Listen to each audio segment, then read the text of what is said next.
Not the same team we saw a couple nights ago, battling and covering in front of the net. What was the difference? Well, I mean, you saw it. We weren't very competitive. The first two periods, it was probably the most embarrassing 2 periods I've been involved with in a lot of teams. The way that you guys defended tonight, the third goal being really the epitome of it, what's going on there? Which one was the third one? The third one was the one where Riley got caught, stall turnover, Nino allayed, Riley overskated the puck.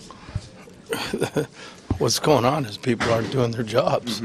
I mean, I don't know how else to say it. I mean, Nino's not a defenseman, but I mean, should be able to stay in front of somebody. And then when you're coming back, I mean, you got to at least, you can't skate not only by the puck, but there's a guy right there. That's your guy. You got to take him. It's hockey 101. Didn't happen. We talked earlier this season about how you're not the most physical blue line. Is that becoming an issue here? I mean, you look again on the fourth goal, Brodin not taking the guy out. Yeah. Well, I mean, there's other teams that have defenses like this, and they still find ways to eliminate. And so you got to find ways to block out, and that's why we practice it almost all the time. And then the goalie's got to make the save. Was the move to Alex to change momentum, or is there something more to it? Well, I just wanted to get him some ice time. You know, he's probably going to play the next game. He hadn't played in a week, and you know, so that the move was to put him in. Maybe it'd spark something with the group, and you know, see if we can't manufacture something. I mean, in today's hockey, I mean, what used to be insurmountable is not insurmountable anymore, and you saw you pressured them, and they were giving the puck up as much as we were. I mean, but if you only get 10 shots in the last 2 periods, you're not going to win games. It's the same. You got to put 30 to 35 shots at the net, and you can't keep putting 20, 19, 20, 23 and expect to win. You just can't do it.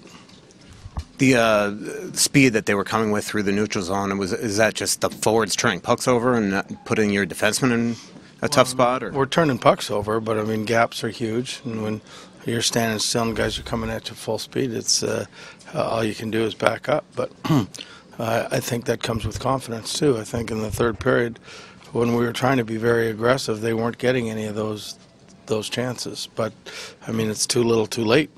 You know, you got to play 60 minutes in this game.